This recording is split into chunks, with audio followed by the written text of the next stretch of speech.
지금 동양사태 피해 규모는 대충 얼마로 추산하고 있어요? 한 2조 원에 육박하고 있다고 알고 있습니다. 지금 소송 진행 방향은 어떻게 돼요? 네? 지금 뭐 소송을 진행한다든가 뭐 현재 법적으로는 저희가 바로 사건이 터지자마자 동양증권과 그리고 현재현 회장 그리고 주요 임직원에 대해서 사기죄로 형사 고발을 했고요. 그래서 지금 현재 그 재판이 진행 중입니다. 아마 다음 달 10일경에 1심 선고가 날 건데 특별한 이변이 없는 한 사기죄로 분명히 판결받을 것이라고 봅니다. 사기죄가 성립되면 피해자들은 어떤 구제를 받을 수 있는 거예요? 사기죄라는 의미는 사기 범죄를 저지른 자들이 반드시 피해 배상을 해야 될 법적 의무가 생기는 겁니다. 그것은 어떤 보상처럼 몇 퍼센트는 본인 과실이고 또는 불안전 판매처럼 판매 과정의 실수처럼 설명할 수 있는 것이 아니라 고의적으로 사기 범죄를 저지른 거기 때문에 사과와 배상을 법적으로 분명히 물어야 수 있는 근거가 생기는 거죠. 동양사태가 발생한 근본적인 원인이 뭐라고 보고 계신 건가요? 가장 큰 이유는 그 두 가지라고 보는데, 하나는 금융당국의 그 미비, 그 금융감독의 실패, 그 고질적인 그 직무 태만이라고 감사원에서도 지적했듯이 금융위원회와 금융감독원의 금융감독 실패가 가장 큰 이유고요. 거기에 이제 더불어 불황이라든지 이런 여러 가지 재반 요건 속에서 불법적인 수단으로 경영권을 유지하기 위해서 무차별한 위험한 금융상품인 기업어음과 회사채를 무작위로 금융소비자들한테 판매한 것이 가장 그러니까 동양증권과 동양그룹의 범죄 행위가 있는 겁니다. 그 두 가지가 맞물려 있는 겁니다. 실제 피해자들은 그 동양증권 창고에 있는 영업 직원들이 굉장히 권유해서 사게 되신 분들이 되게 많잖아요. 예. 그 영업 직원들은 왜 그렇게까지 했을까요? 그래서 바로 저희는 불안전 판매란 논리를 동의하지 않습니다. 일부 직원 몇 명이 한 것도 아니고요. 금감원이 마치 사기죄에 면죄부를 주기 위해서, 사기 범죄에 대한 면죄부를 주기 위해서 불안전 판매에 대한 조정 심판을 들어갔는데 거기서도 인정된 게 2만 건이 넘습니다.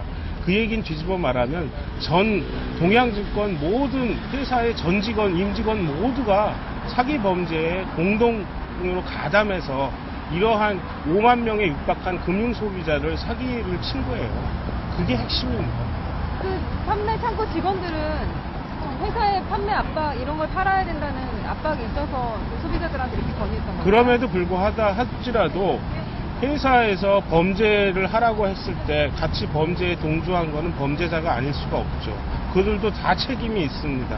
따라서 회장과 전에 사장하던 정진석 이런 몇 사람이 법적으로 처벌받아야 될 문제가 아니라 동양증권 그 자체가 처벌받아야 됩니다.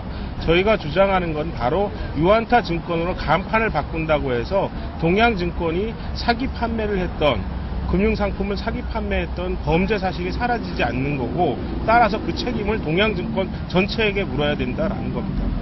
지금 동양증권 문제가 채권이라든가 CP 이런 것도 있지만 고위험 금융상품을 안전한 것처럼 팔아서 이렇게 문제되는 사람들도 굉장히 많이 있더라고요. 피해자들 중에. 예, 맞습니다. 그러니까 이 불안전 판매 내지는 사기 범죄라는 것의 원인은 뭔가 하면은 기본적으로 그에 대한 관리 감독을 실패한 금융당국의 문제가 하나 있고요.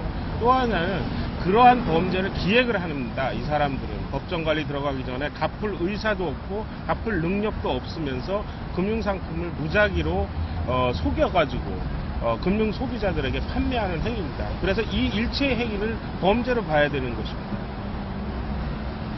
그러니까 판매사 직원과 회사 모두가 같은 범죄입니다. 예.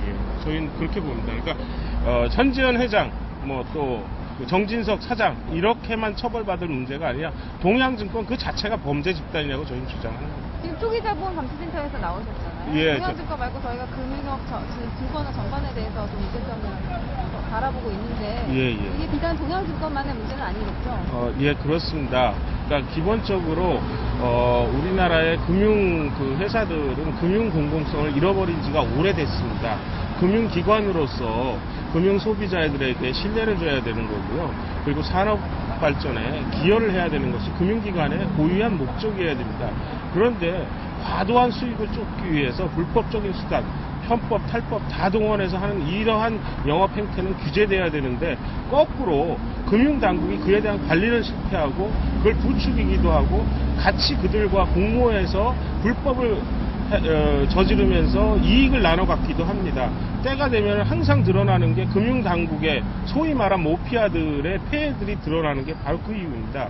따라서 금융당국에 대한 대대적인 민주적 개혁이 필요한 거고요. 그리고 금융자본에 대한 규제가 필요한 것입니다. 이거에 대해서 정치권이 이제 화답을 해야 됩니다. 너무 많은 피해가 양산되고 있습니다. 동양 사태도 있었고 올해 개인정보 유출 사건도 있고 최근에 뭐 이명록으로 대표되는 모피아 그 낙하산 문제도 있었고요. 최근 10수년 동안 한국 사회 금융 소비자들은 너무 많은 피해를 당했습니다. 금융 시스템에 대한 민주적인 개혁이 진짜 절실히 필요할 때입니다. 말씀 감사합니다. 고맙습니다. 네.